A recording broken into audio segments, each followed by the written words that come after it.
Okay, what's up YouTube? You know who it is, Pacey15DT coming at you again one more time, about to give you some information about the NBA Live 14 signature styles and dribbles controls. This is just the information from the recent blog that we got.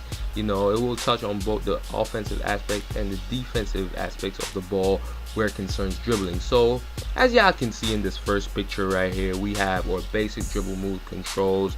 We have our in and out, hesitation, crossover between the legs, retreat, behind the back, and our spin move.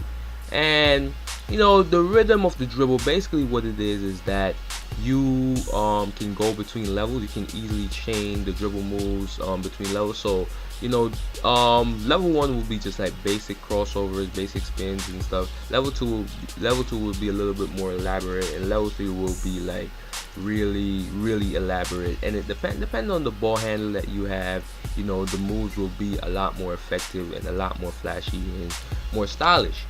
So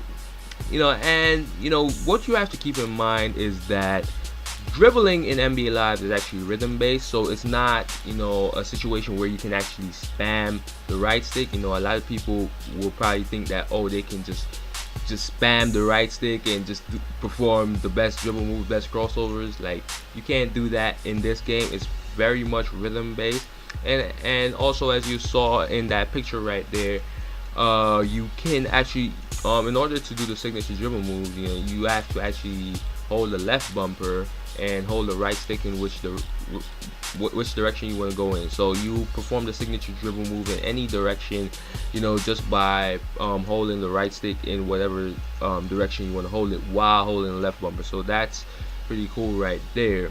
And as I said, it's rhythm based, so you can't spam the right stick.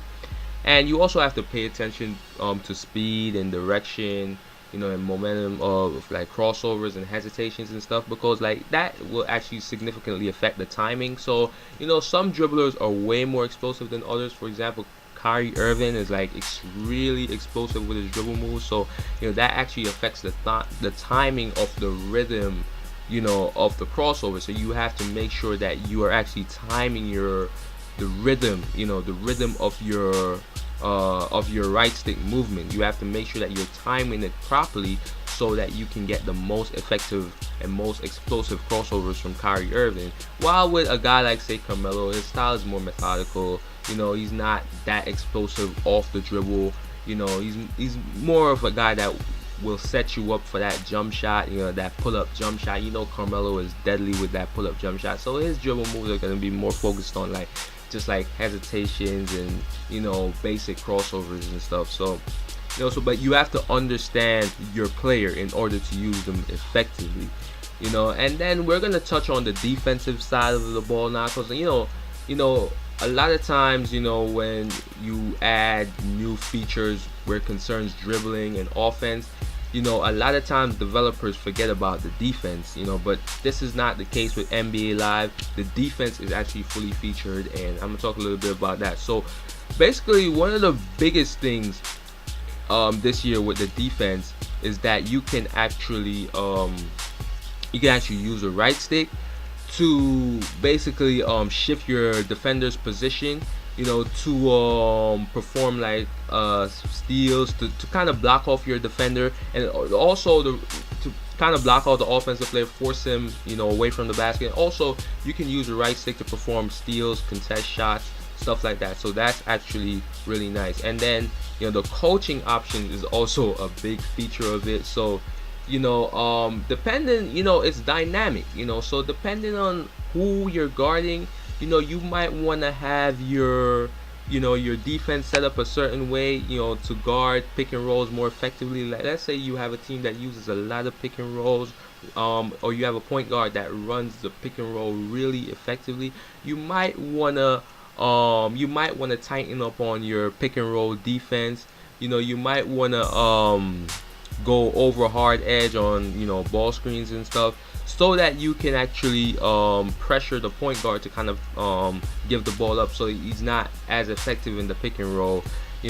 Right here we see Tom Thibodeau. We know he's a big time defensive coach, and basically you can force, right there as y'all can see, you can actually force players a certain direction. So you can force them baseline. If you if a player is really good, off the dribble, taking guys off the dribble, and you kind of want to force them to take jump shot. You can like force them baseline, so they have to take that tough fadeaway jump shot. I mean, which they can still make, but it will definitely be probably a better option based on the player's tendency and their ability to actually make that fadeaway jump shot. You don't want to have a player constantly crossing over your guys, so you want to make sure that you give yourself the best opportunity to win. And then we have coaching option. We have it for Doc Rivers as well. So with him, he's having off-ball screens over. So basically he is making sure that he doesn't go behind the screen. He wants to make sure that his players go over the screen so that they don't give them wide open jump shots and stuff. Like some players, like for example Rondo, like you're more likely to go under the screen than over the screen with Rondo, because he can't shoot well. He can improve it over time, but right now he doesn't really have a great jump shot. So you most likely are gonna like go under the screen, with a guy like say Rondo. So it all depends, and a lot of these coaching options you can actually change them on the fly. You can change them on the fly. They're not set in stone where you have to go by this. If situation change, if matchups change, you can change them on the fly, and you can make change your coaching strategies to make sure that the defense reacts to the offense the right kind of way. And then also we have coaching strategies and adjustments take on a new level of importance once you think of core Q aspects of the game. So for instance, like say the night before, Kyrie Irving was shaking defenders left and right and making majority of his points in the lane and stuff.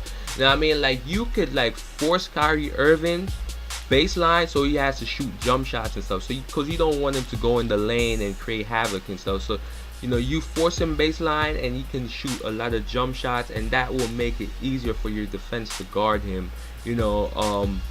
So that's pretty much it, man. I really like the stuff that I've read here, and just the information that I've gotten, and I definitely want to be sending out more information like this in the future.